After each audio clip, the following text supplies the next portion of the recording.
touched on it about the presentation, like the idea that your clients are victims or needy or all of this language, and it doesn't work.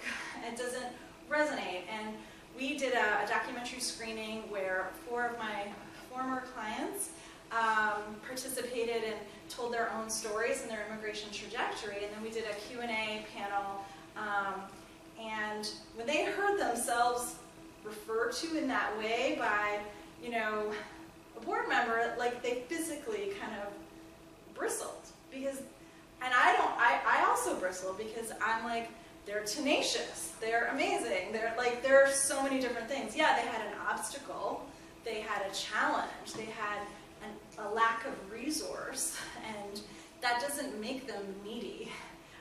And so just sort of rethinking how we talk about the people we work with, and that sort of martyr mentality that some of us have in this field in particular, and sort of undoing that, I think is really important. So this was the point we talked about, expecting the people of color at your organization to, you know, doing this in their spare time. Lack of diversity in applicant pools is a big issue. And I'm part of a group of professionals that work in pro bono that created a guide on working with clients that maybe have financial limitations, and how to issue spot, you know, assumptions that we make if they're not coming to a meeting, and maybe they couldn't get a Metro card, or when they tried to jump a turnstile because they didn't have a Metro card, they got arrested and now have like a $95 fine. And it's, you know, sometimes a lot of issues, not because they don't appreciate your time, and sort of really, you know, educating people about the logistical challenges people face. And that was a law student issue, so I'm going to skip over that one. I'm going to move ahead just to tell you a tiny bit about JoJo's organization. We have to cut it up, but yeah, I'm going to wrap it up.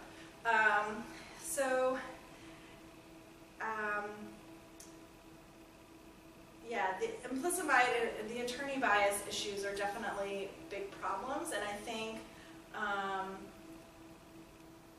you know, we are really doing work to undo some of the assumptions people make in terms of the kinds of cases that are deserving of pro bono or legal services. And these are all the areas that people want training on in terms of cultural competency. So there's a lot of work to be done, or humility. And so again, like all these different areas that you may not think about when you're thinking about the different intersections that you have, right, in terms of challenges that you may have in effectively representing someone from a different background. And so I'm not going to do this justice, so hopefully this is going to be an annual event, and you can have the Immigrant Justice Corps very, very quickly is Jojo Annabelle is the executive director, and he used to lead Legal Aid's immigrant unit, immigration law unit.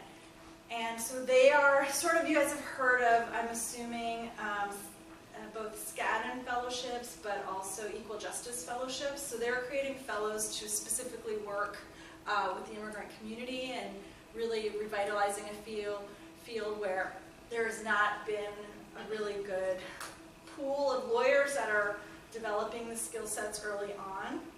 And so they recruit law school graduates for 2-year fellowships with a lot of mentoring.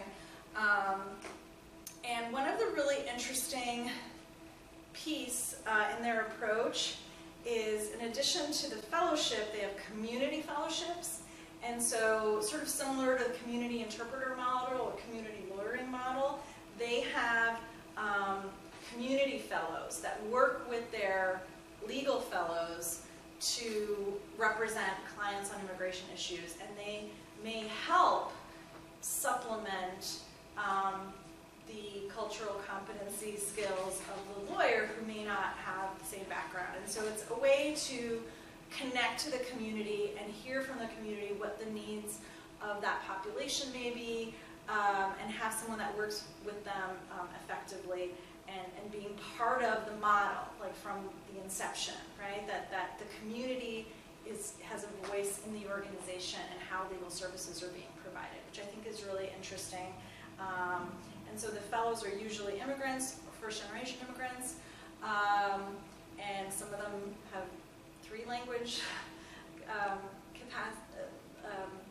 capacity to speak 3 languages, and it helps build trust with clients and bridge some gaps in differences. So that's it for me. Thank you again for inviting me, and that's it. I'm like excited to hear from the rest of the folks in the room. Any other questions? We kind of covered that, right?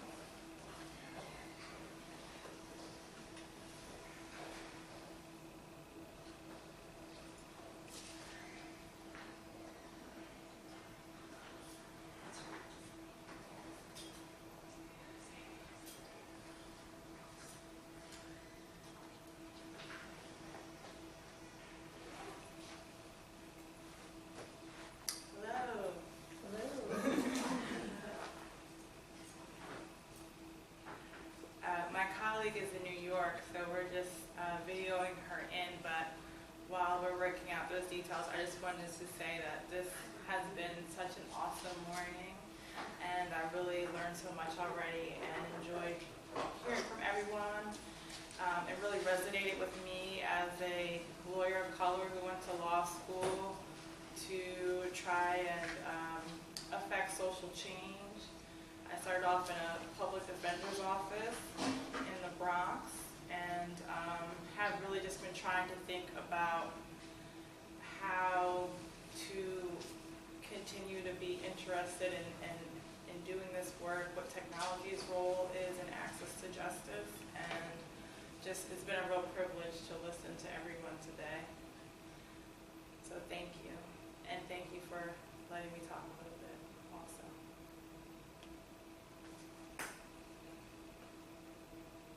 So Tell us what Brian. Yeah, I was just going to say it's going. Brian has to come down and flick a switch to get. Okay.